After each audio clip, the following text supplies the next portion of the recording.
Ah, there you are, ghoulies. Here we are once again on Dr. Destruction's Crimson Theater. Moriella's in the house. How you doing, Moriella? Wonderful, Doctor. Always great to have you on the show. And how are the vampires faring through this pandemic anyway? We're getting through it. We are. We're sticking together. And, you know, it's starting to get warmer out, which is nice. We're starting to get our wings all de-iced and ready to go flying. And the pain on the neck is all on someone else. Always. Absolutely, yeah. Terrible conditions here. Bones is in the house once more, and we've got a fantastic double feature for you tonight. That's right, Frankenstein. No, not the movie with Boris Karloff, but we do have Lon Chaney Jr., who played Frankenstein in Ghost of Frankenstein for Universal, and he showed up in a couple other Frankenstein movies for Universal as well. Abbott and Costello Meet Frankenstein, he actually stood in for Glenn Strange. But that isn't what we got for you tonight. What we have for you is Lon Chaney Jr. in a Tales from Tomorrow episode of Frankenstein. And you could say, Frankenstein Chaney, he's got a very interesting acting style here. I mean, yeah, it's because he's bombed the whole time. True, he is bombed the whole time. Well, not the whole time. Well, probably the whole time. Apparently, Chaney always said, listen, you better get your best shot in right away because I'm not going to quit drinking for this movie. That was a quote of Lon Chaney Jr. in his later life. And nevertheless, what did he do? He got bombed before tonight's horrifying melodrama and goes through the motions. You'll see him doing some really weird things. We won't talk about that now because I want you to notice those on your own. Anyway, that's because he was drunk. And it appears that mid-commercial, somebody probably said, hey, Lon, you're live. He thought he was doing a rehearsal. Still fantastic stuff. And I got to say, it's a straight-up dynamite makeup job. It might look like a sloppy kind of a thing, but it's really not. When you take a good look, it might rival the original Mummy makeup Jack Pierce did as very complicated makeup. So he probably was in the makeup chair for like 8 hours. Halfway through, decided, a couple old fashions wouldn't hurt anything. Well, we know that could be a much different situation. So anyway, we'll get right into it now. That's right, Lon Chaney Jr., Tales of Tomorrow, Frankenstein, some old television history and horror history if you're actually a horror movie buff. Get right into it.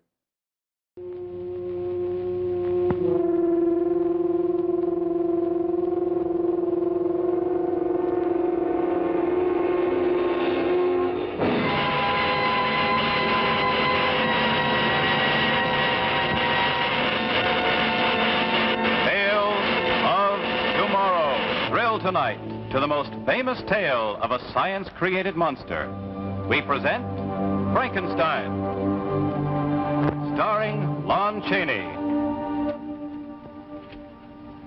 with John Newland and Mary Alice Moore. All right, very well, have your laugh.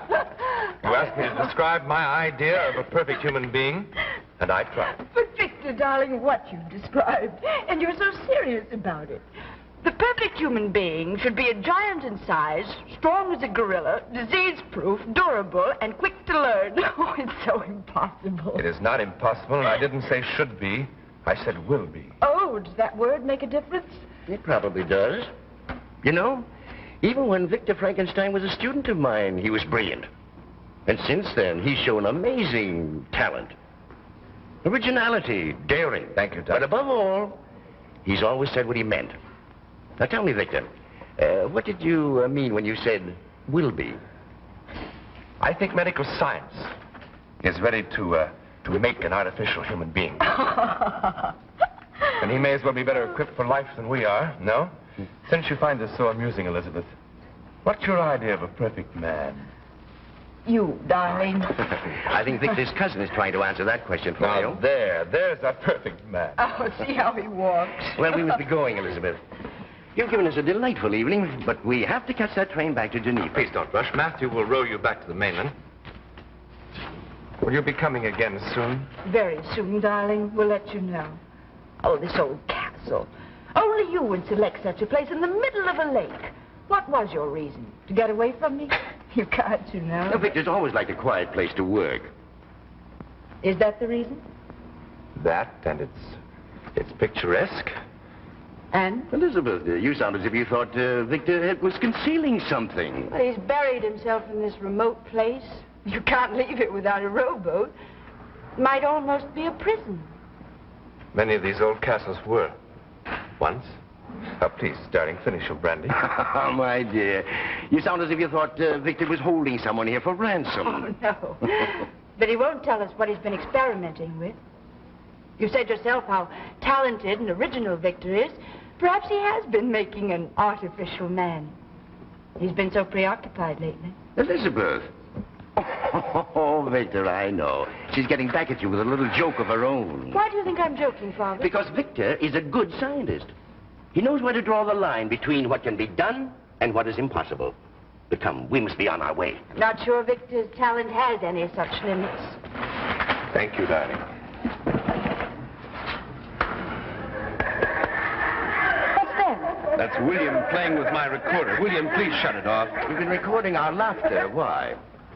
I've been recording various emotions for some work I'm doing. For your artificial man? No, please, no more of that, my dear. You'll be having me thinking that way, too. And you shouldn't, really, in this 16th century castle. It's too spooky. Come on, let's hurry. I wouldn't want to spend the night here. I hope you're not that anxious to leave. Are you? No, of course not. Take care of yourself, darling. You don't look well. I've been worried about you.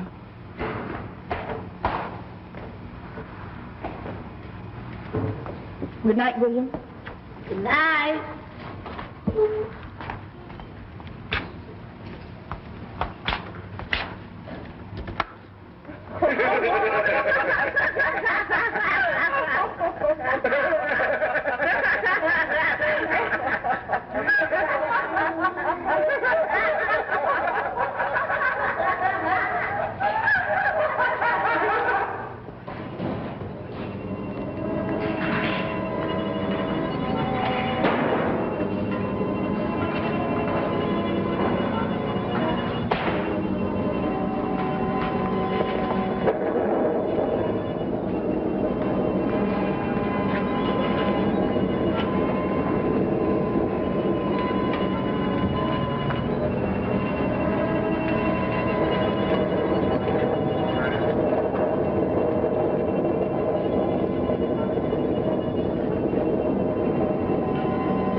Laughs at the idea of a man being a creator. Well, I have created you. I've made you stronger than 10 men. You're indestructible. And now I shall give you life. Now I shall give you life.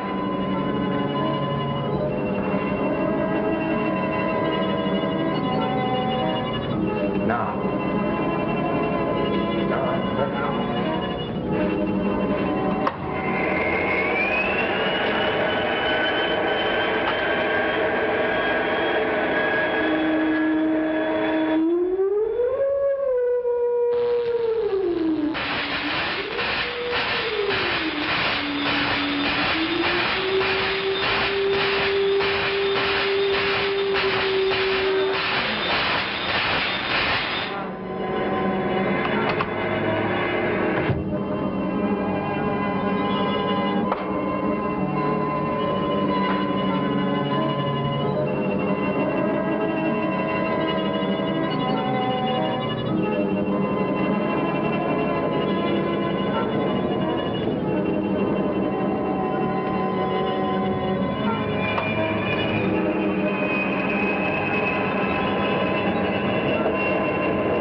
dangerous. No. Dangerous. Dangerous. No.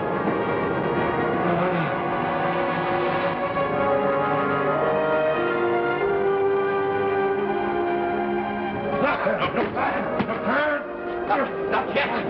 Well, see. Yet. Not yet.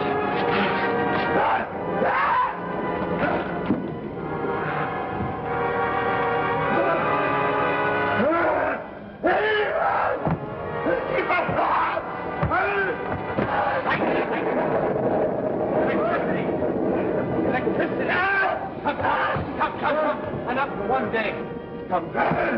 We mustn't tire you. We mustn't tire you too quickly. Sit here and rest. Sit.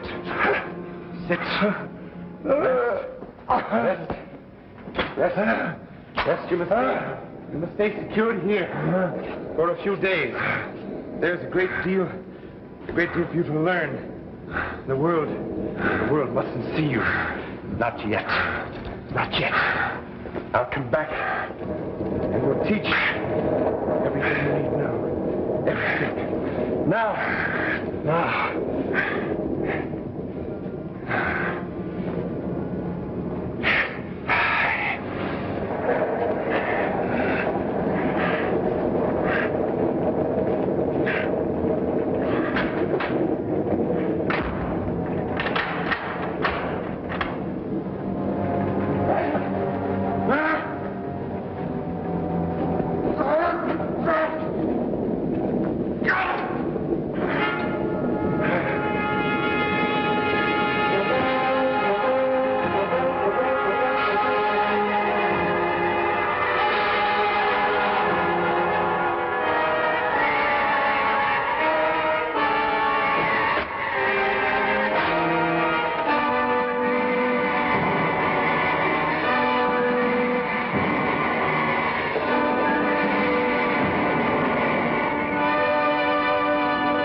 At dinner. Do you think Miss Elizabeth guessed right? Of course not. Dr. Frankenstein's a very clever man. He's not as clever as all that. No one is. But he's got something locked in that room. His research equipment. It's very valuable. But who's to steal it? No one can get to the island without the rowboat, and there's only one boat on the lake. Whatever he's got in that room, it's not just equipment. Sierra Elise, you're not to be nervous or upset. Miss Elizabeth is just a hysterical young woman. Oh, so you think women are hysterical? Now, I didn't mean you. You know how smart I think you are. Oh, you're just saying that to get around me. You think all women have no sense. It isn't so. Why, how would I get along without you? And then you meant I do. Now, what good would I be alone? Stop your nonsense. We have work to do. Let's get our chair back where it belongs.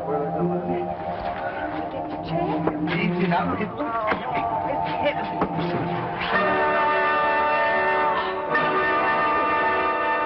Who are you? What are you?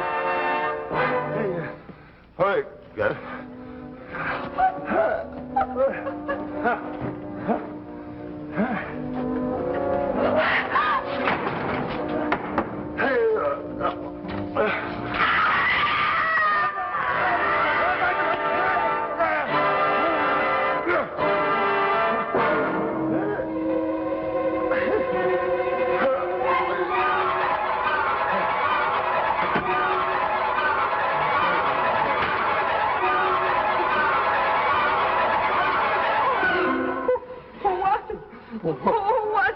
Whatever it was, we couldn't get away. We go to the mainland and get help and hunt it down. Everything's going to be all right.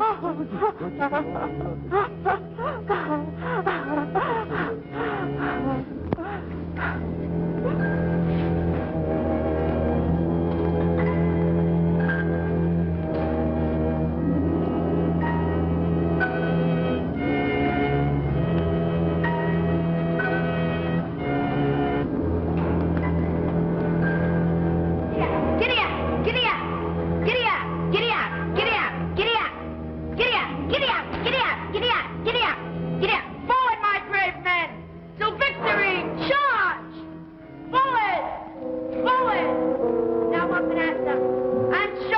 salt water. Kill the enemy! Kill the enemy! They're mean and ugly!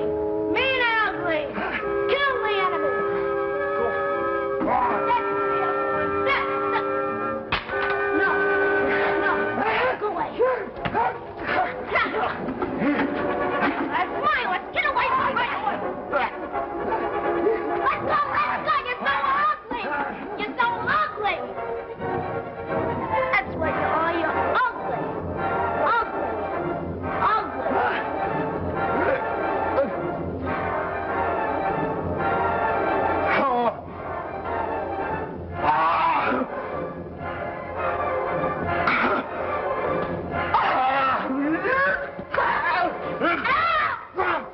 The ugly one.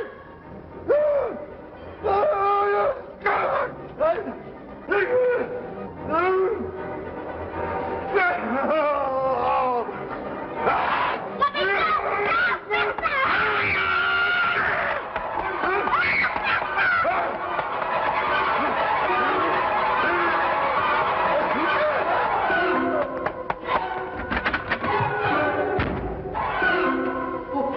All right, Charlie. Dr. Frankenstein! Dr. Frankenstein! It's William! William, what happened? What happened to him, Matthew? What is it, William? He's ugly. He's ugly. He's ugly.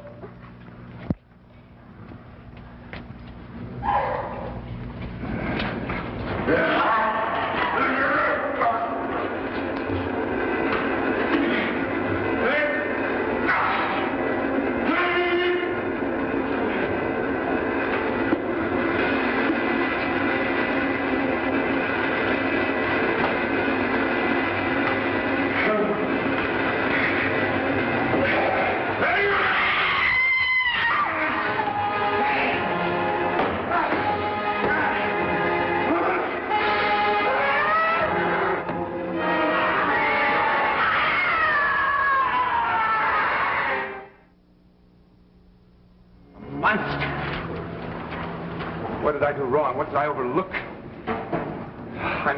I'm completely responsible, Matthew. Once I swore that I would practice medicine for the good of humanity. I created a being with no thought of what would become of him. No thought of the danger involved. No thought of a tragedy like this. This could all have been prevented. Could have been prevented. I should never have started this. I should never have started it. And now I'll get rid of it. What are you doing? Burn this smoking stuff, my notes, everything. It'll never happen again. It'll never happen again. There are some things that are better left undone. He must be destroyed. Let me go to the main. No, there's no time for that. We must do it ourselves. Master William. William, he's alone in his room upstairs. Quickly. Match. My gun. Matthew! Don't struggle! Don't struggle! He'll crush you! Matthew, don't fight! Matthew, don't fight! Please, die when you really like to kill. Matthew, don't fight him. Wait. It's I whom you hate. I whom you hate. Whom you like to kill. Matthew, when you shoot, aim for his chest, Matthew. Aim for his chest.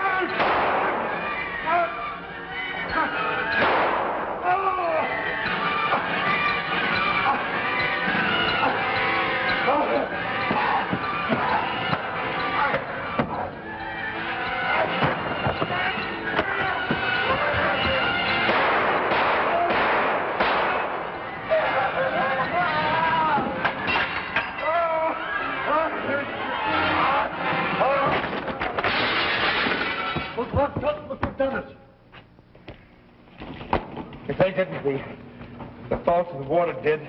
There is sign? 200 feet down to that water. Any sign of it? No, just the water. He's dead now. It's certain that he's at the bottom of the lake. A broken neck. Oh, thank God. This doesn't bring you back Elise, does it? No. Victor, I heard shouting! Come in here. You mustn't come in here. They're pounding at the main entrance! Yes, Matthew, see who that is. Now, it's all right. It's all right now. Professor, the doctor. William, please go let them in. What will you tell them? I should tell them the whole story. It doesn't make any difference now. It's all over and done. It's all over. All over now. I made Father bring me back. I've been so terribly worried about you. We talked of nothing but you all the way here. I had a feeling that something was wrong, that you were in danger. It's over now, Elizabeth. What is, darling? I must tell you. I only pray that you'll understand. Do you remember the last time you were here, we talked of my work? Of an artificial man, if it could be done, what it would be like? Yes? Well, it was not idle talk, Elizabeth.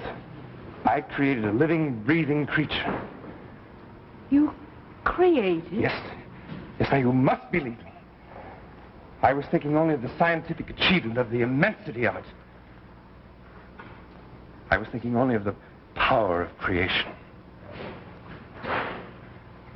Somewhere something went wrong. Something went wrong. Elizabeth, I created a monster. Victor. Tonight he tried to kill William, and he did kill Elise. Thank God the danger's past now. He's dead at the bottom of the lake. But I had to tell you.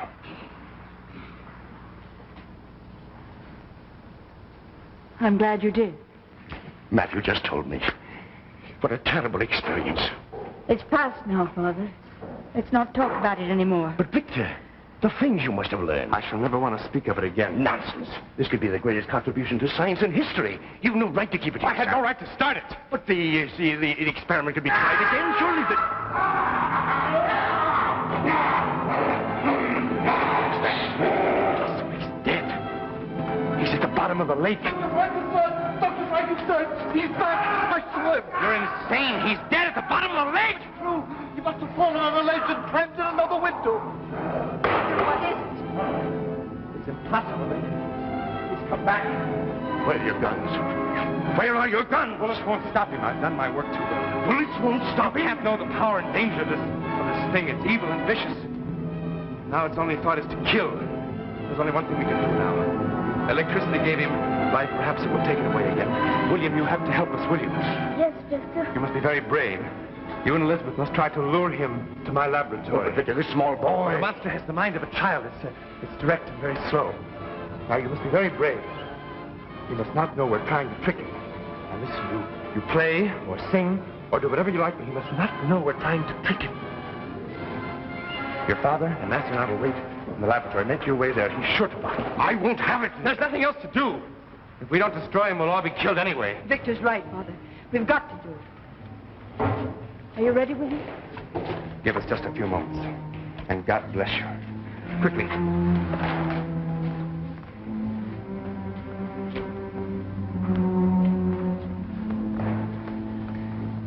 Are you scared, William? Well, so am I. But let's not let on, shall we? All right.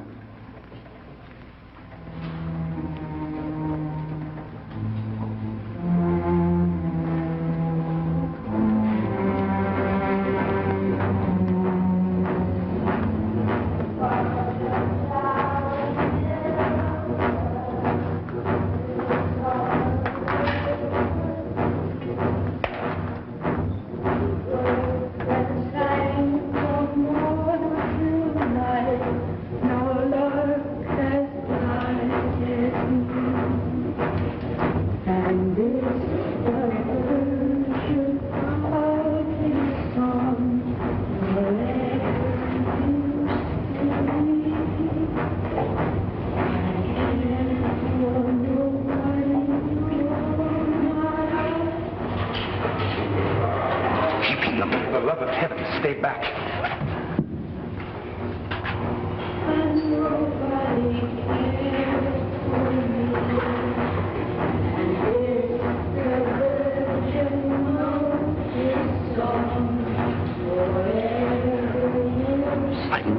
shame of yours wouldn't wait. We'll give them one more minute.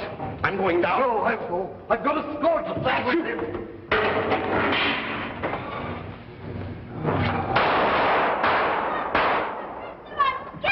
He's right behind us. Oh, darling, what are you doing? I shot him myself, but he keeps coming, he keeps coming. Here, hide. There.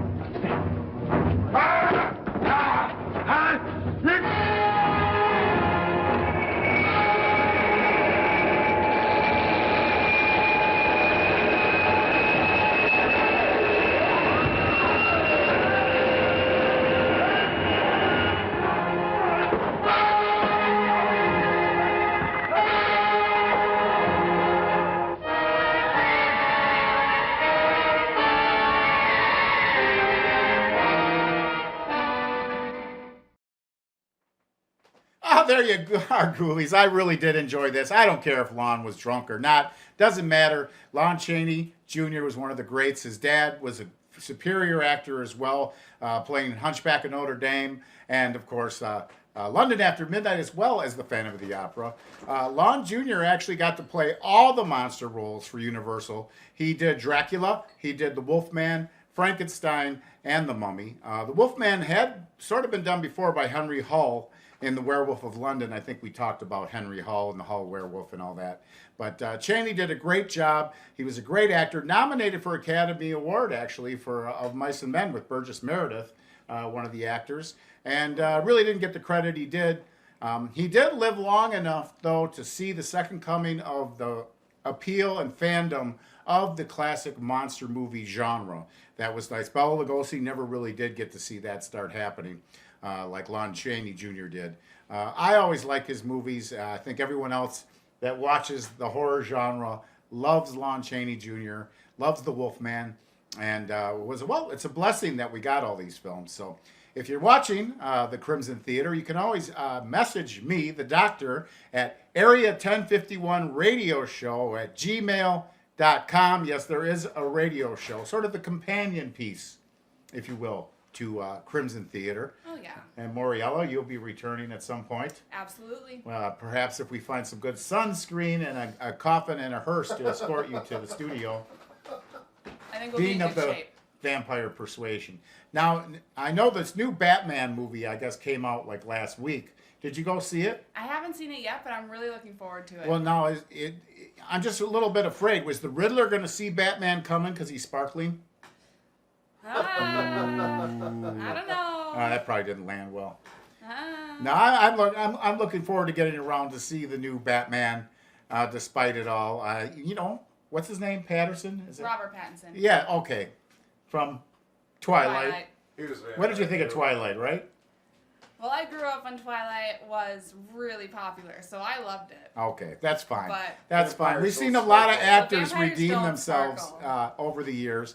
I remember we used to watch 21 Jump Street and just drag poor Johnny Depp over the rails on that show. And look at all the cool stuff he ended up doing. Sure. You know, who would have known that Johnny Depp was going to become this character actor to play all these great roles? We certainly never knew that back then in the 21 Jump Street days. I have yet to revisit 21 Jump Street with Johnny Depp. Maybe it was better than I remember. What could I say? We were just a bunch of young ghouls drinking on Saturday nights, listening to rock and roll and cutting up anything that happened in front of us. Yeah. That we were. Yeah, definitely. Anyway, I did say it was a horrifying double feature tonight. So we've got another gem from television. This is a television version of Dr. Jekyll and Mr. Hyde starring Michael Rennie, okay, which is really interesting. What other thing, interesting connection with tonight's movie is it features two actors from The Picture of Dorian Gray with Herb Hatfield. One of them is Cedric Hardwicke. He did the narration for The Picture of Dorian Gray from 1945, and he was also the last living descendant of a Frankenstein to be in a Universal Frankenstein film, which he was in with Lon Chaney Jr. from the other movie we just showed. And he was the Dr. Frankenstein in that one. He's also in tonight's feature. It looks like he knocked it down a lot more old fashions before he made this movie tonight. But we're glad he's with us. It was a pretty cool movie and a different adaptation of Jekyll and Hyde with Michael Rennie. We talked about Michael Rennie a few times before. Michael Rennie just has the sort of he's got the face for science fiction movies. You might remember him from the Day the Earth Stood Still, which is kind of what's going on right now. We won't talk about that anyway. But always great for sci-fi. Great Dr. Jekyll and Mr. Hyde here. One of the best, perhaps. But it's a TV version. Will there be 50s TV commercials involved in this as well? There may or may not be. You know, once that gets to the masterminds of editing at VPod Television, anything can happen. Anyway, you get right into it now. That's right, the one and only Dr. Jekyll and Mr. Hyde with Michael Rennie. Cool stuff.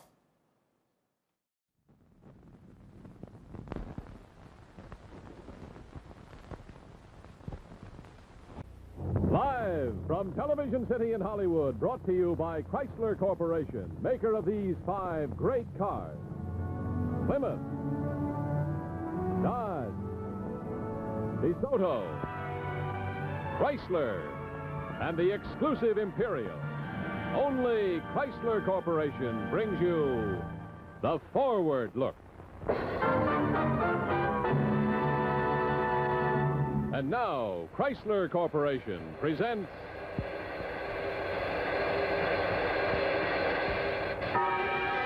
Michael Rennie.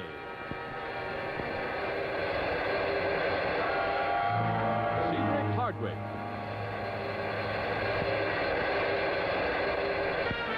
Mary Sinclair. Starring in tonight's production of Climax.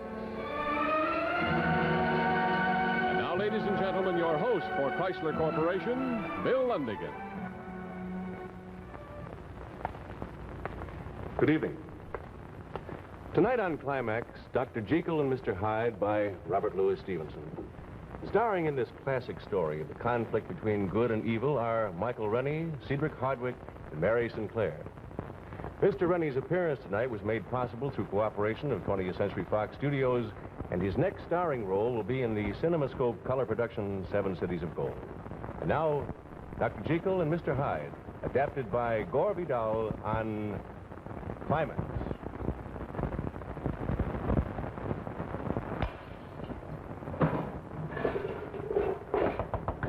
Dr. Jekyll! Dr. Jekyll, are you all right? Go away!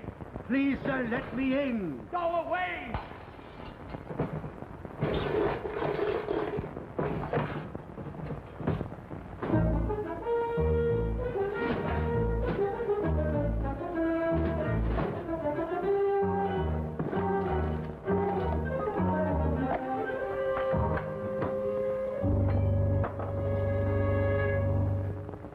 Come now, Paul. Either Dr. Jekyll has gone or he has not. Now, which is it? I don't know, Mr. Utterson. I can't say, sir. Oh, it's been a most terrible time, sir. Over 2 weeks now, he's been locked in his laboratory, won't come out. We put his meals there by the door. Then after we go away, he takes them inside, if he's inside. But who else could be? Look, sir, here are 2 of the prescriptions he left with me only this afternoon. Now, you know Dr. Jekyll's handwriting. Is that his hand? Very odd. Very odd indeed. Yes, but is it Dr. Jekyll's writing? Well, yes and no. I should say that under great stress he might write like this. Oh, begging your pardon, sir, I think it's the other. The other? What other? Oh, you know, sir. You will remember him. His friend. Hyde, his name was. But Hyde disappeared a year ago.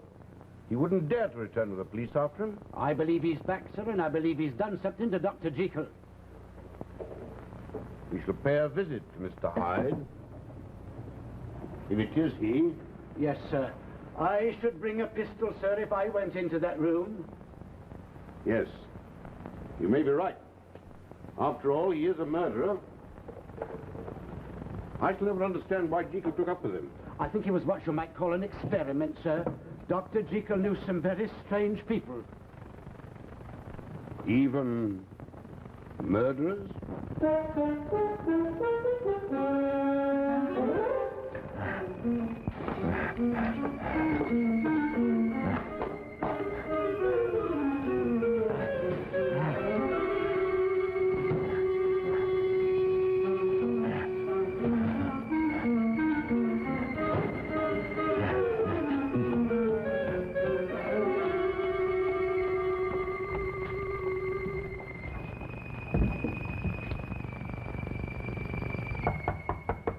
I say there, Jekyll, are you inside? Go away! It's Utterson. It's your friend, Utterson. Now let me in like a good chap. Leave this house! That's not Dr. Jekyll's voice. I was right, sir. There's someone else in there. You think it's Hyde? Sounds like him. If it's you, Hyde, let us in or we'll force the door. All right.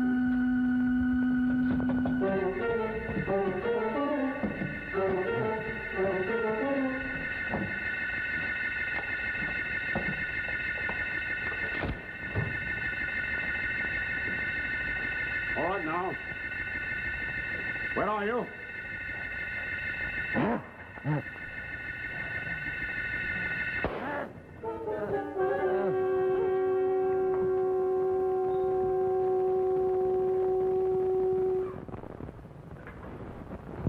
He's dead, sir. Yes.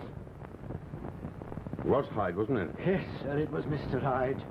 Do you think he's killed Dr. Jekyll? I don't know. I want you to go to the police. Tell them that the murderer Hyde has been killed. I shall wait for the police here. Yes, sir.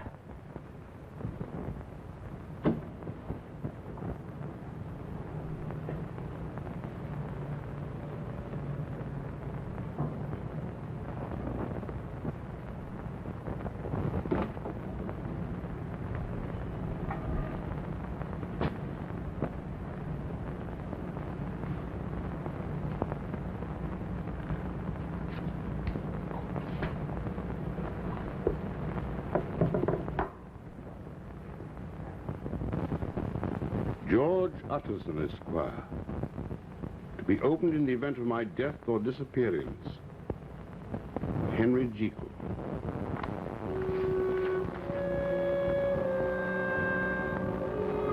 When you read this, dear friend, I shall be dead. And only this journal will remain to clarify a mystery, to exert a warning. You will recall perhaps a conversation we had 2 years ago when you came to see me. And you found Dr. Lanyon and me arguing. My dear Jekyll, you astonish me. A grown man like you talking like a romantic boy. Lanyon, we're scientists. In theory, nothing is impossible. That may be true, but some things are clearly improbable. Your idea is too fantastic. Mr. Utterson to see you, sir. Hello, Utterson. We're having a row. Oh, shall we go to law? No, we might need your fine legal mind to arbitrate. Utterson, Jekyll here has decided to go beyond the science, leaving me far behind. I'm only a doctor. A simple, ordinary doctor. Like me. No. You're not simple, you're not ordinary. You know what this outrageous fellow proposes to do? Raise the dead? Better than that. He wants to find the soul. He wants to play with it, to Now, experiment you're with simplifying. it. You're simplifying. I merely suggested that one way of discovering the nature of the soul would be to dissect it the way you would any other organism. Yes, but I was under the impression the soul was not tangible. Neither is the air, but we know it exists. We can alter it. See? Fire. We're burning oxygen. This match is creating carbon dioxide. We've altered a substance no one can see. Well, why not the soul? Why not indeed? But where do you find it? In the mind, I should think. Those parts of the mind which regulate behavior. If I were to take up this poker, my dear Lanyon, and kill you. Well, I wouldn't put it past you. You're mad as a hatter. I should suffer terrible pangs of conscience afterwards. That would be my soul punishing me. Well, it is a small matter of the law, you know. All right. But suppose the mind could be so changed that I could strike Lanyon to the ground and feel nothing. Only pleasure in a violent act. And there is something, you know, in all of us, a caged beast which delights in horror and destruction. Well, the whole idea is far too fanciful. And slightly unwholesome. Utterson, I believe I'm on the track of something quite fantastic. The soul? The soul. Good and evil. I believe it's possible artificially to produce either a monster or an angel in the same man. Rubbish. Where's my tea? I came here for tea, not a black mass. You shall have your tea, my old intolerant friend. Monster or an angel. But do you really believe that human beings are both? I do. Oh, none of us is either very good or very bad. We're just a mixture. A blend, you might say, like Lanyon's beloved China tea. Bring it in, please. But aren't you afraid to upset the balance of a soul? Well, why not? I'd only bring out what was already there, what was good. The angel. Exactly. But suppose you release the monster.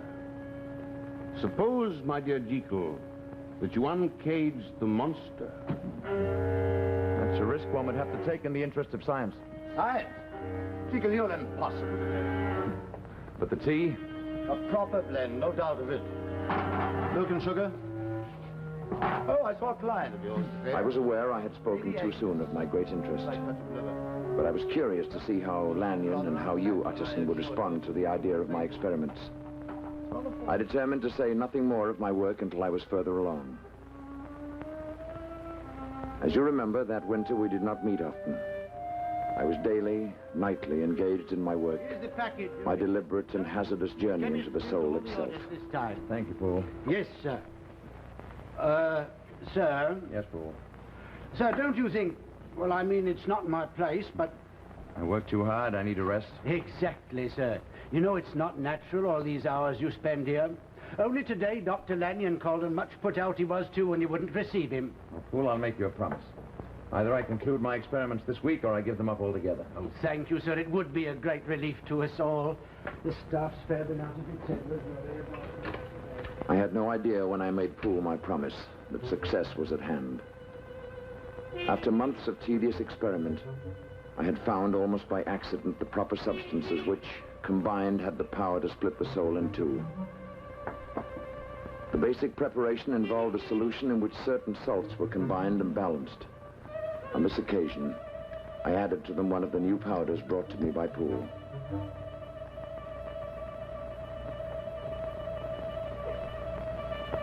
The change in the solution's color was not anticipated. For a moment, I hesitated. I had been my own guinea pig from the beginning. I had tried on myself all the formulae which had failed. Now, if I was to succeed, did I dare take the consequences of my extraordinary act? I paused, uncertain, for a single heartbeat.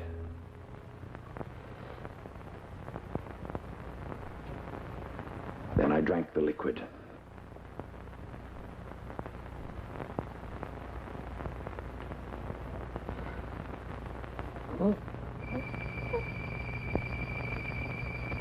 For a moment, I thought I was dying, sinking into oblivion.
It was then I saw with horror what I had become.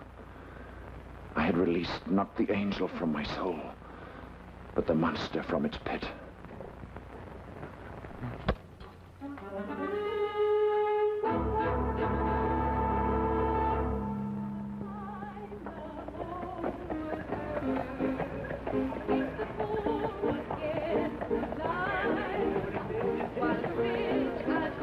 The monster, however, had a taste for pleasure, and I indulged him.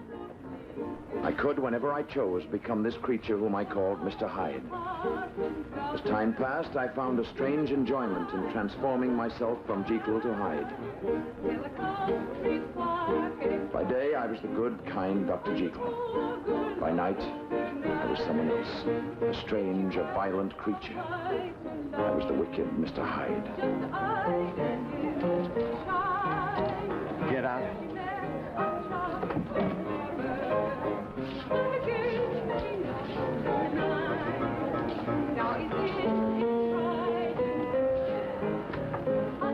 Usual, Mr. Hyde. Usual. 2 glasses. Yes, sir.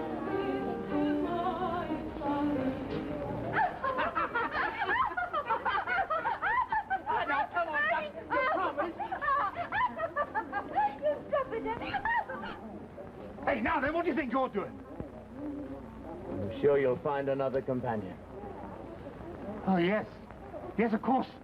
I didn't mean to. Why, yes.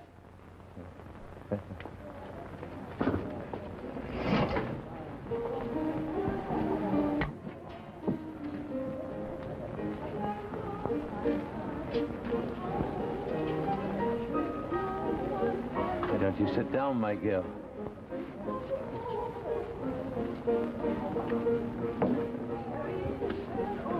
You're that Mr. Hyde, aren't you? Yes, I'm that Mr. Hyde. What a fine girl you are. They say you're the wickedest man in London. Do they?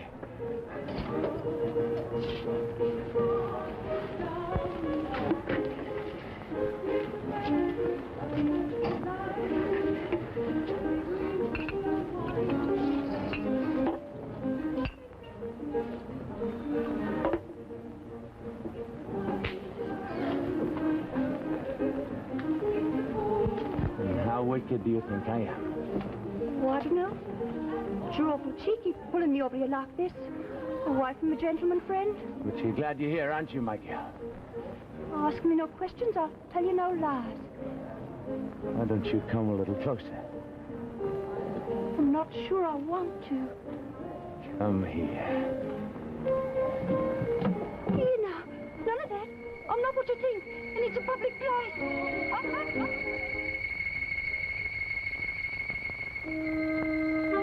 Yes, my friend. I realized early that I was involved in an infernal game whose prize was nothing more nor less than my living soul. But I could not help myself. I enjoyed being Mr. Hyde. Hyde was younger, more daring than I. He did all the things I had only contemplated in shameful reveries. And at first, I saw no harm in unleashing Mr. Hyde from time to time. The sense of danger exhilarated me.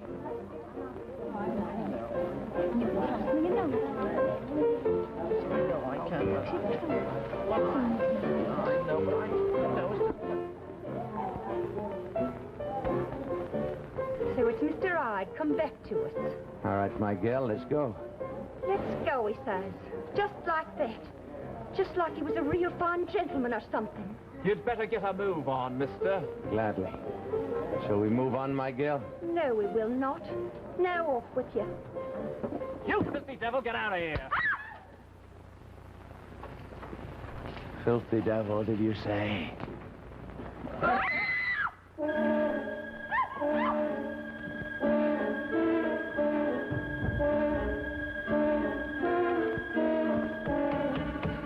All right, what's going on here? There's a man, that man Hyde. He tried to murder Miss Bellows. He ran out down there, down the alley. Come on.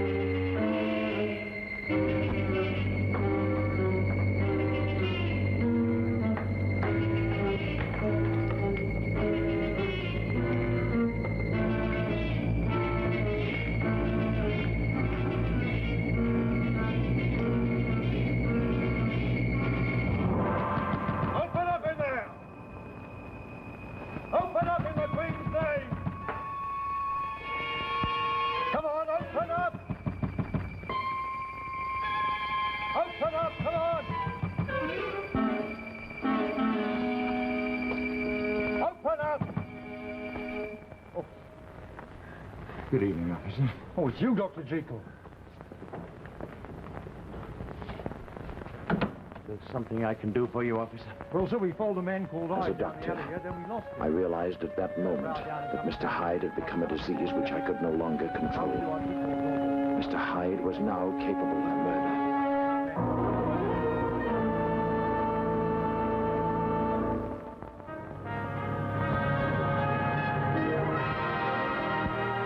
In just a moment, we'll return to the second act of Dr. Jekyll and Mr. Hyde. And now your host, Bill Lundigan. Each week, Art Gilmore announces at the start of Climax, live from Television City in Hollywood. Well, I thought that you might get a kick out of seeing Television City live from Hollywood. And here it is, Television City,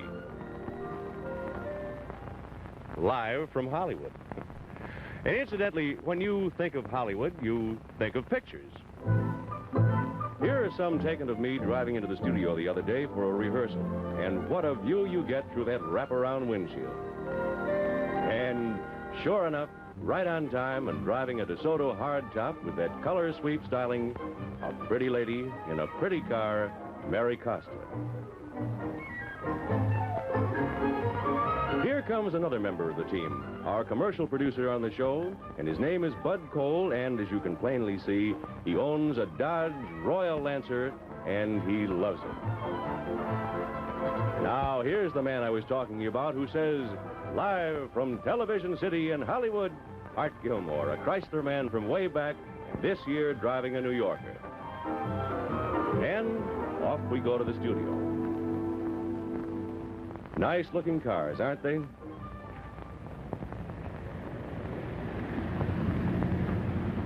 Hi, Mary.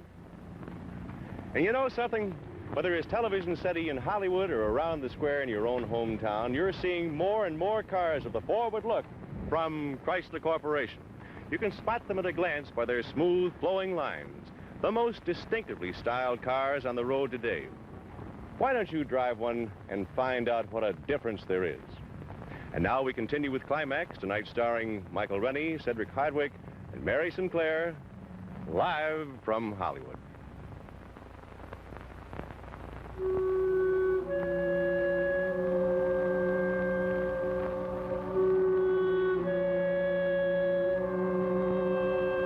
I vowed that never again would I take that potion which every fiber of my body now craved.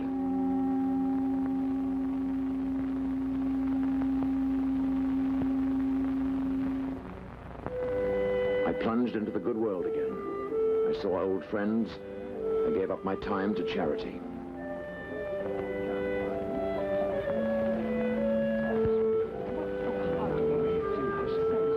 But I realized that should I ever again become Hyde, I might not be able to return in safety to my own house, especially since the suspicions of the police were already aroused. I should need an ally. Someone who would keep for me the potion I needed to restore myself from Hyde to Jekyll. Lanyon. Ah, Jekyll. I decided that Dr. Lanyon, in his innocence, was the man. I gave him a package containing the potion, and I asked him to give it to a Mr. Hyde should that gentleman ever call. He'd only come to you if I was inaccessible. Well, all this seems to make very little sense, but I'll give it to him, of course. When does he have to call? Never, I hope. Confess now, dear Dr. Jekyll. Your ears have been burning, haven't they? Pleasantly, I hope. I've been telling Lady Agnes that you work far too hard. Oh, yes, indeed. We must... Suddenly, like a black cloud across the sun, their faces grew dim. Their chatter like the noise of starlings, and I knew I could not endure them for another moment.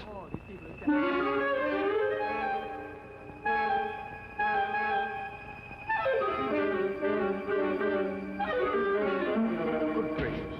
What an extraordinary thing to do. You see? Overwork. I'm sure of it. He looks frightful. Well, I imagine the party's over, don't you? Oh, yes.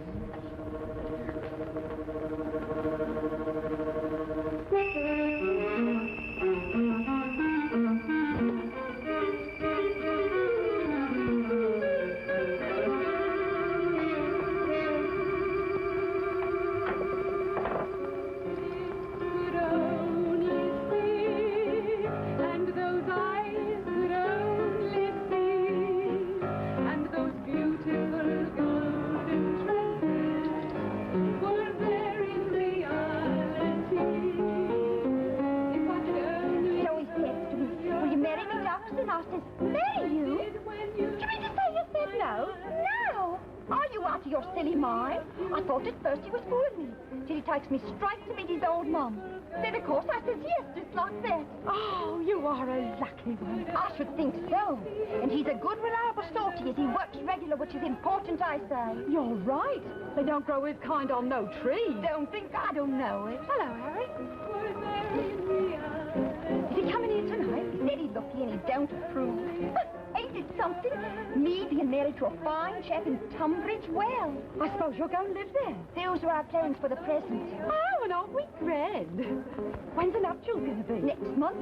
And we'll go to Brighton on our honeymoon. 3 days. It'll be 3 whole days by the sea. Oh, some girls have all the luck. Oh, look over there by the door.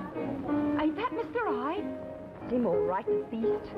Imagine his daring show his ugly face around here after what happened between him and us.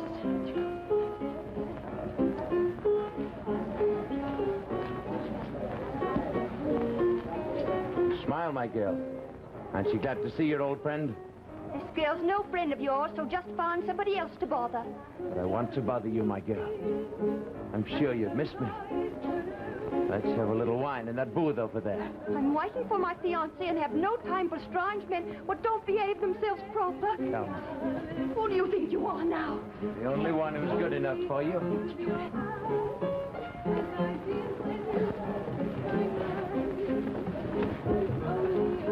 Some poor fool's making an honest woman of you. Don't talk to me like that. You like being talked to that way.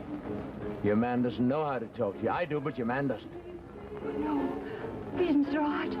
Please, I can't stay here with you. You stay here with your friend, your only friend. Please, Mr. Hyde. I've got to go. You don't like me? Oh, I do. I like you. I do like you, but the girlfriend's wife, and she's over there expecting. You'll not leave here till I say you can. You and I are going to see a great deal of each other from now on. Oh, I'm so glad you're here. Where's my girl? She said she'd be here tonight. She was waiting for you. Then he came in, Mr. Hyde, and they're sitting over there. Oh. So he came back, did he?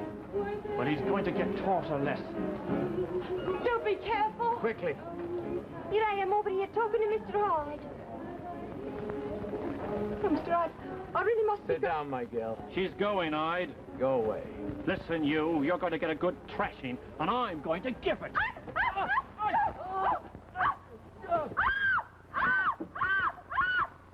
Weep at his funeral, my girl.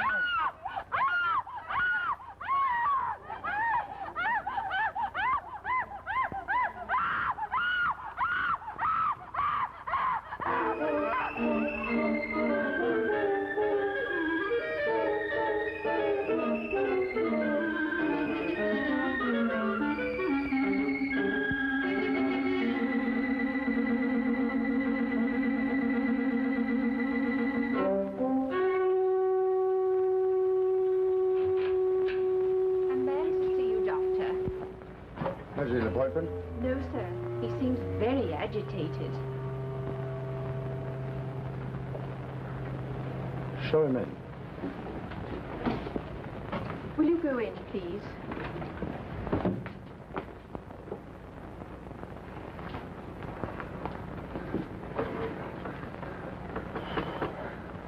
You, Mr. Hyde.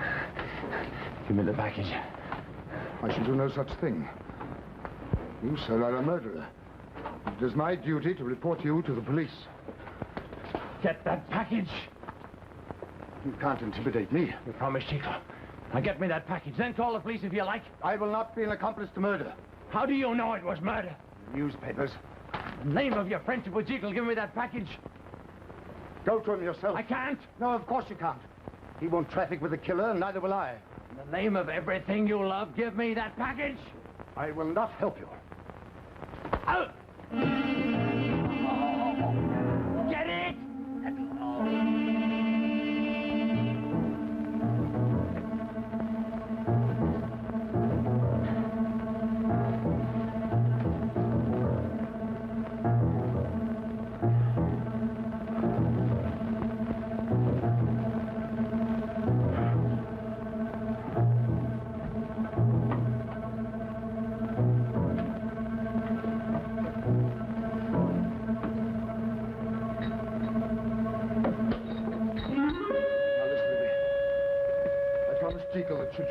give you that package. Here you have it. Now, please go.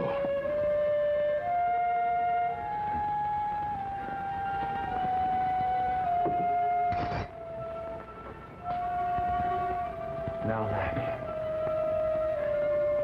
You who have always had such narrow views. You who have always derided my theories. Behold.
Jekyll. Help me, Lanny. Is this witchcraft? No, Lanny. Science. The blackest magic of all. I've gone mad. This is a dream, a nightmare. No, it's true. I am Dr. Jekyll. And I am Mr. Hyde. I can't believe it. You've seen it. No. What have you done, then? Fallen into the pit. You are a murderer. Yes, Mr. Hyde killed a man last night, and I am a murderer. Who are you? How can you be two men? Remember when it started, Lanny? Remember what I told you? That each man was both a monster and an angel. Through science, he could be either. I succeeded, Lanny. I uncaged a beast, a horror. Surely once you did this thing, it was enough. Thought so. Thought so, but I couldn't stop it. Tried, but I couldn't. Lanyon, there's something in me which craves to be Hyde, and I can't stop it.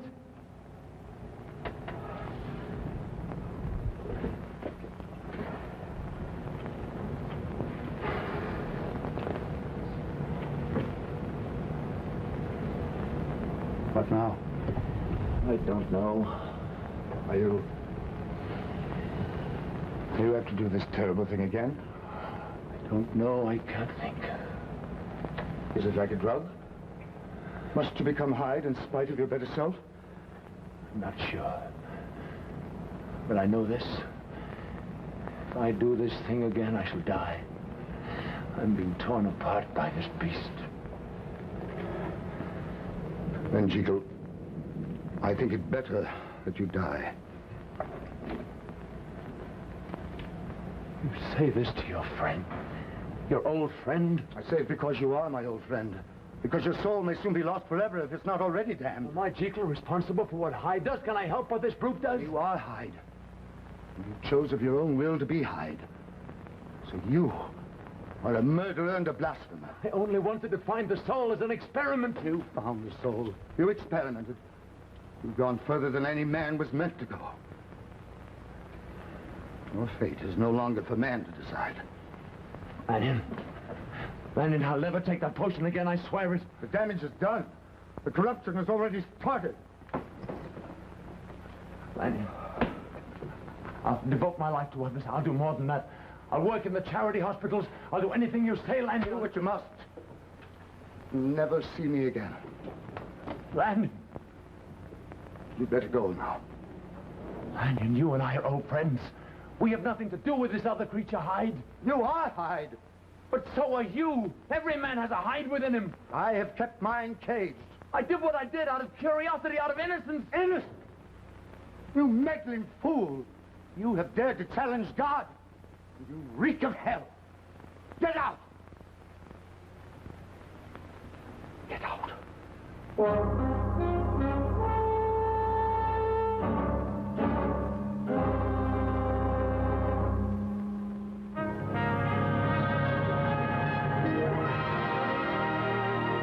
In just a moment, we will return to the third act of Dr. Jekyll and Mr. Hyde.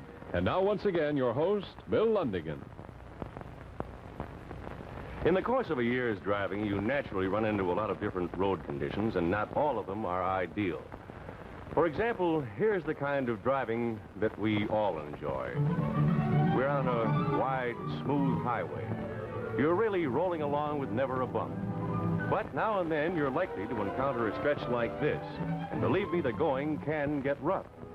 So, Chrysler Corporation engineers decided to find a way to give you a ride that will be smooth on rough, rutted roads as well as on a boulevard. And here is the secret. This is an Oriflow shock absorber. It was developed by Chrysler Corporation exclusively for Chrysler Corporation cars. And it may look just like an ordinary shock absorber, but it definitely is not. For this unique Oriflow shock absorber is built to absorb more pounding and bouncing on a rough road like this than any other passenger car shock absorber in the industry. The Oriflow shock absorber literally soaks up the bumps, keeping your car level on its course and the ride soft, smooth, and beautifully controlled. We call it the Boulevard Ride. And believe me, that's the right name for it. You get a ride that's as soft and smooth as a feather bed. And here's a tiny tot enjoying to the full the ride of her mother's new Chrysler Corporation car. And there you have it, the smoothest, easiest riding cars on the road today, thanks to the only shock absorbers in the industry that give you a real boulevard ride. And right now is a wonderful time to buy a Chrysler Corporation car. You'll find your dealer is eager to arrange the best possible trade-in and best possible payments. So why not see him tomorrow? And now, we return to Climax.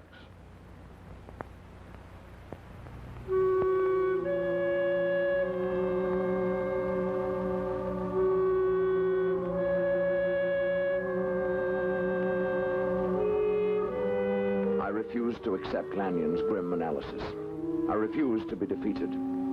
With all the strength and will left in me, I did my best to atone for my unholy deeds. I shall see if Dr. Jekyll is in. But like any criminal, there were loose ends to be attended to. Only on one I was forced to deal with the police. In Dr. Jekyll's laboratory several months ago. He and Dr. Jekyll were quite friendly, weren't they? It would be presumptuous of me to say. I shall get the doctor.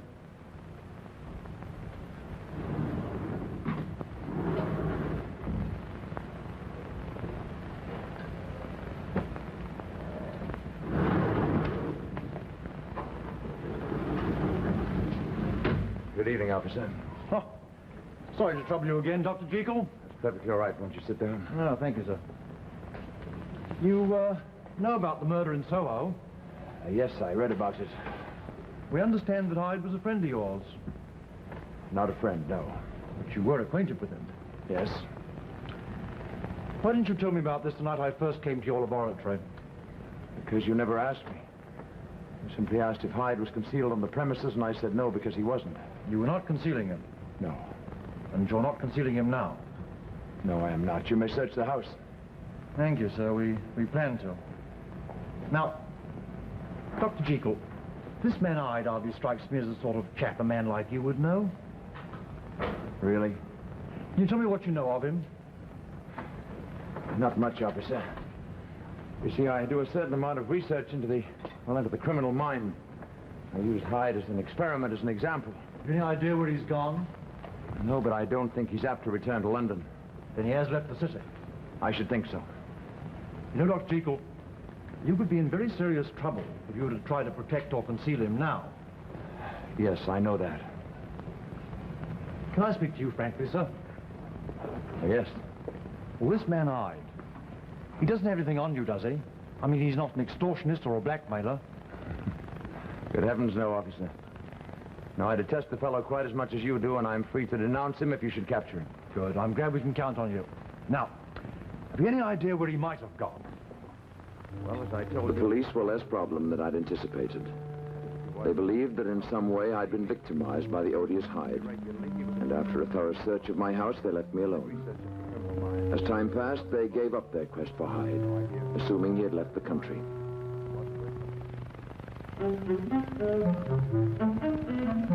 I destroyed all my drugs and compounds to safeguard myself against all relapse.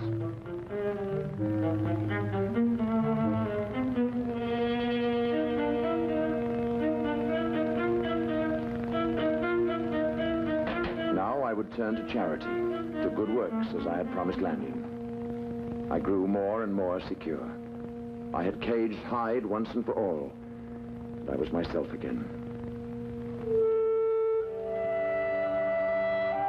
So confident was I that I paid a call one evening to a certain cabaret in Soho.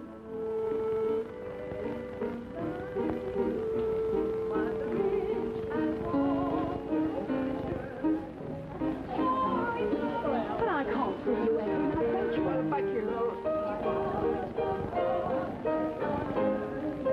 Come on, lad. Give us a little smile. There's nothing to smile at. But you can't go on breathing your life away. What's done's done. I wish I was dead too. Come now. You're still young and attractive, and you've got ever so many admirers.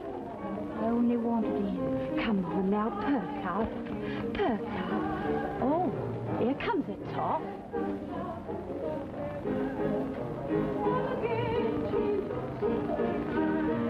He's coming over this way. I think he's going to come and talk to you. You mark my words. Good evening. Good evening. Excuse me, I'll just go and join my friend. May I sit down? Suit yourself. You're not waiting for anyone? No, I'm not waiting.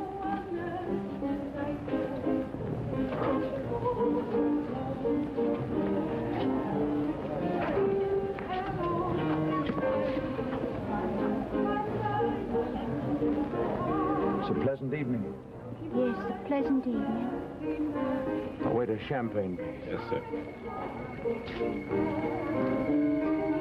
You're the girl who was fiancée. I had come partly out of curiosity and partly out of a desire to make amends. To help in some practical way this girl. Terrible experience. Whose life I'd ruined. And he fell dead. Right here in this room. Dead. We was to be married in 3 weeks' time. The trip to Brighton on our honeymoon.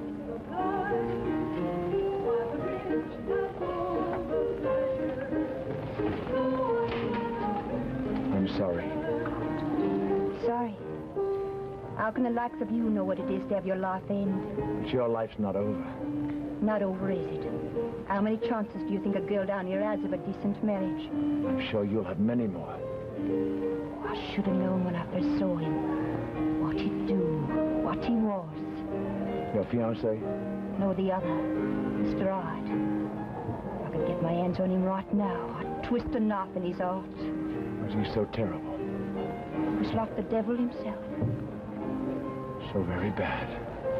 He was worse than bad. He was so hateful, he attracted you. I'm sure he's miles away by now. I pray they catch him and hang him by his neck. Have you any idea where he's gone? Who knows? I suppose you read all about it in the papers. There it all was. My name and everything, just like the Queen's name. There I was. Here. You can see some of the things they say about the horrible crime and so on. My name's spelled wrong in the early editions, but they got it right later. Yes, I read these at the time. I don't know what my poor mum would have said if she'd seen her daughter's name like that. Of course, it was on the same page as the Queen's. My mum's dead. Would you like a little champagne? All right. That's a nice drink.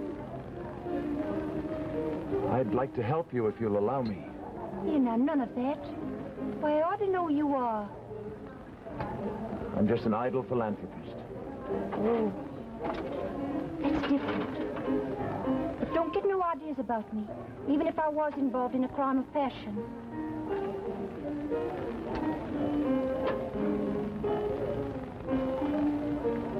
I say, it's awful odd, a gentleman like you down here. Oh, well, you see, I'm a doctor. I do charity work in these parts. Oh, that explains it. I'll bet you're a good doctor. You really must be the kind As we talked, I found her oddly attractive, and I resolved to help her in any way I could. As we chatted, even the cabaret seemed less tawdry and disagreeable. A sister of mine in Norfolk needs a housekeeper. I'm sure you'd like her very much. You're not just playing with me. No. I mean it. And no obligations. Oh, I say. This beats everything. Are you feeling all right? Yes, just a headache. As for the heat in here, it's very close. Would you like to take a turn outside? No, thank you. I had a strange sense of unreality while we talked, I would appreciate as though I was seeing the world through a heavy, muffling veil. Say, you do look rum. Yes, I'm not feeling very hearty. Shall I get you a cab?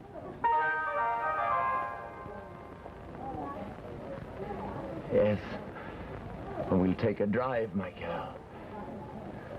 What did you say? You heard. You sounded just like him for a moment. You frightened my girl.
Thunderbolt had struck.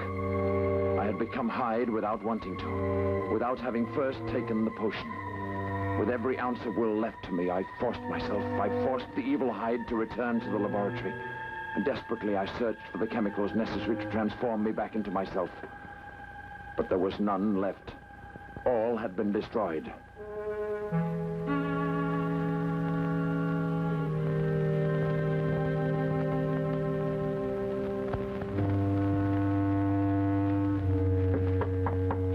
Next morning, however, I found I was again myself. I was again Dr. Jekyll. I gave Poole various instructions. He was to go to the chemist's. He was to order the ingredients I needed for my compound. I spoke urgently, for I had no idea when I might again become that monster whose evil power over me was nearly complete. I don't want to see anyone, Poole. I'll be working in my laboratory for the next while. To bring my meals, just leave them outside the door. Very good, sir. Oh, and Poole, I want the door into the laboratory. One that leads into the street, I want it padlocked. Yes, sir. From the outside. From the outside, sir? Yes, Poole, and you keep the key. I shan't need it. Yes, sir.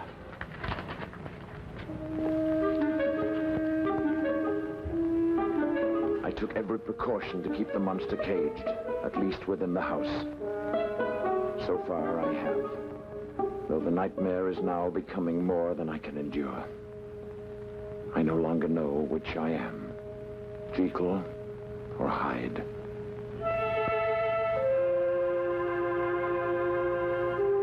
It was soon evident that the most necessary ingredient, a certain salt, was no longer available at any chemist's.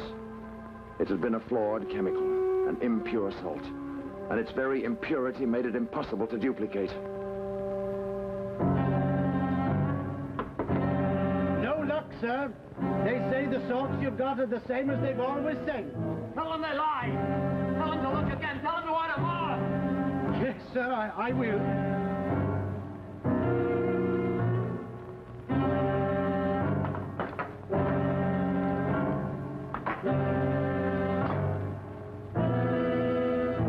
I have known now for some days that I shall never leave this room alive. I have given up all hope. My life is now a battleground where good and evil are at war, and the victory of either one will mean my death.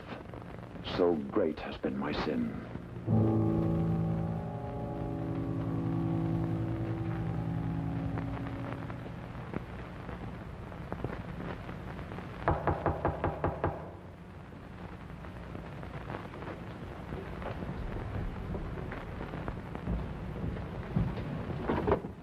The police officer, Mr. Utterson.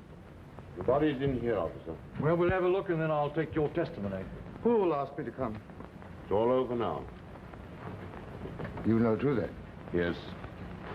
It's all in here. He left this journal for me. It's a perfectly clear case of self-defense, isn't it, Mr. Utterson? What? Oh, yes, that's quite correct. He assaulted me with criminal intent. But what's he done with Dr. Jekyll? That's the important thing. The whole matter is out of our hands. Ah, that it is. Well, Mr. Hyde, you got what was coming to you. That's certain. No, officer. That's not Mr. Hyde. That's Dr. Jekyll. What are you saying, sir? I saw him with my own eyes. It was Mr. Hyde. Look and see. What? It is Dr. Jekyll. I don't understand. The beast and the monster. The angel. It was an unholy thing he did, separating them. True. True. But only the good remains.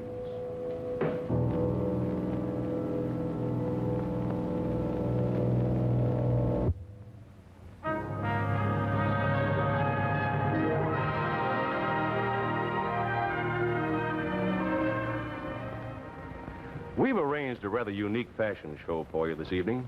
Now, maybe the fashion shows you're used to seeing feature what the best-dressed man or woman is wearing today. But this fashion show we call What the Best-Dressed Car is Wearing, and here's Mary Costa to tell you all about it. Thank you, Bill. Here you see a full array of custom accessories from the Mopar division of Chrysler Corporation. That's Mo for motor, Par for parts.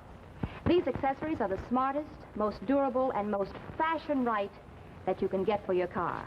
And you can get them in a minute in your own neighborhood. But now, let's go to the home plant of Mopar at Center Line, Michigan. This is Mopar, the most efficient parts plant in the industry, where 2,000 employees work to handle each order the day it arrives, whether by teletype, by wire, or by mail.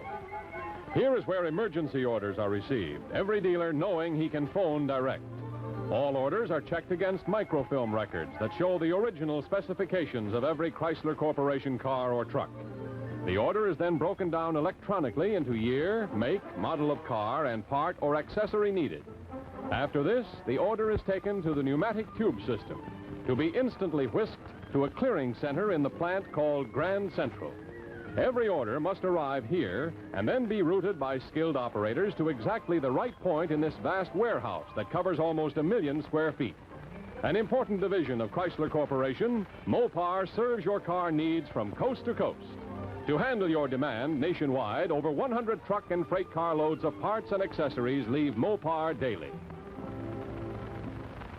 And of course, the best part is you can get these custom fashion-wise accessories and factory-approved parts at your dealers, at service stations, and at thousands of general garages all over the country. And in every case, Mary, you can be sure that every Mopar part or accessory is designed and built to the same rigid specifications and of the same high standards of quality as the cars themselves. Remember, Mopar division of Chrysler Corporation, a forward look in service. Thank you very much, Mary Costa. Right, Bill? Ladies and gentlemen, next week on Climax, One Night Stand, starring Bob Crosby and the Bobcats, John Forsythe, Bob Sweeney, Cloris Leachman, and Donald Buca. Hey, what's going on here? Well, that's a Gin Mill Blues. Bring back any memories? Hi, Willie. It isn't my old Marine Corps friend, Bob Crosby. Semper Fi, Bill. Semper Fi to you, too. And incidentally, speaking of the Marine Corps, don't I remember that one time back during our Marine Corps years, we were in the Russell Islands on Benico, wasn't it? That's right, right out of Bububu. Bububu. And I asked you if you were ever going to get back together with the original Bobcats. Pretty tricky, Willie, to tell the folks out there that we are next Thursday on this same show. The Bobcats 15 strong. And, Bill, I'm very, very complimented to have, playing the part of Joe Sullivan, our piano player, the wonderful, wonderful actor, John Forsythe. John? Hi, John. Bill Come on Levy. in, join us. Hi, Bill. Thank you for those kind words, Brother Robert. Met him. You know that I was just telling Bob this afternoon. What a real treat this is for me to play this show. Because first of all, Bill, I've always been crazy about jazz. And secondly, because I think this is a true and completely different kind of a story about the men who make music. Well, it sounds to me as though we're really going to have an excellent show next week. Well, I certainly hope so, and I hope the folks out there are going to like it. We're going to play Little Rock Getaway, Gin Mill Blues. Say, and we're Rob, also Rob. Yes, sir. Let me ask you something, will you? Who do you think we ought to get to play the part of Bob Crosby? Well, I wonder. It'd be awfully nice if Brother Bing did. Bing Crosby? Well, I think he should. After all, I played his life many, many times. Goodbye, Bill. See you later. Goodbye, Rob. See you later. Next week, and John. We'll all be looking forward to seeing you and the Bobcats next week in One Night Stand, also starring John Forsythe, Bob Sweeney, Cloris Leachman, and Donald Buca. This is Bill Lundigan saying thank you, and don't miss it.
Climax has been brought to you by Chrysler Corporation, maker of these 5 great cars. Plymouth, Dodge, DeSoto, Chrysler, and the exclusive Imperial. Only Chrysler Corporation brings you the Forward Look. Art Gilmore speaking. Chrysler Corporation's Climax has been selected for viewing by America's Armed Forces overseas and is a CBS television network production.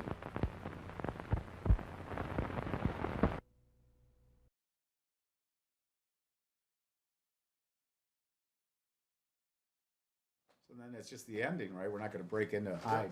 Yeah, well, Universal's coming up with a whole new league of new horror genre. You know, I'm so glad that Tom Hanks and Nicolas Cage will have work again. And I'm amazed.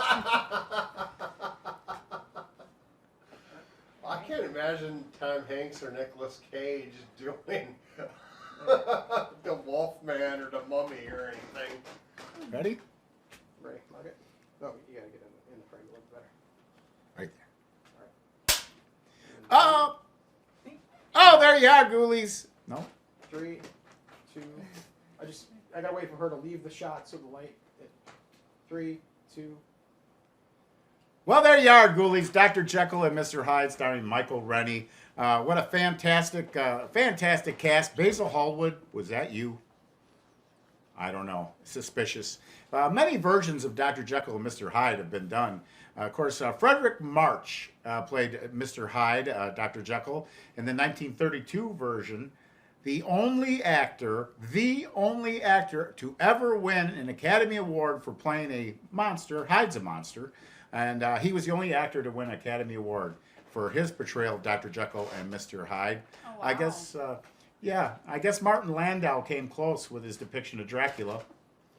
Yeah. Yeah, that was a good, he won an Oscar. He won Bela Lugosi's Oscar. And a mere 10 years later, Spencer Tracy plays Dr. Jekyll and Mr. Hyde, which is interesting. Another interesting version, stylistic. But Spencer Tracy just kind of changes into Spencer Tracy with that one. Not a lot of makeup there. Of course, Jack Palance. You might remember Jack Palance. I remember Jack Palance. Jack Palance is an incredibly scary actor, and his portrayal of Dr. Jekyll and Mr. Hyde is so evil and so scary, it might actually compete with the Mary Riley Jekyll and Hyde story. John Malkovich, what a creepy Dr. Jekyll he was. Oh, yeah.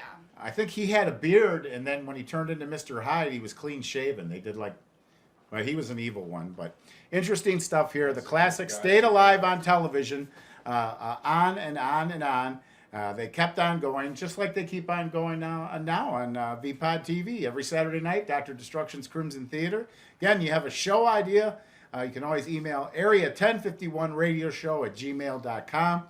We'd love to hear from you. A lot of special events coming up. The Dorian Gray Art Show, that's going to be coming up on April 29th. If you want to find out more about that and perhaps our field trip to the Art Institute in Chicago to see the Dorian Gray painting. Anyway, you have a horrifying week. We'll see you next time on Dr. Destruction's Crimson Theater.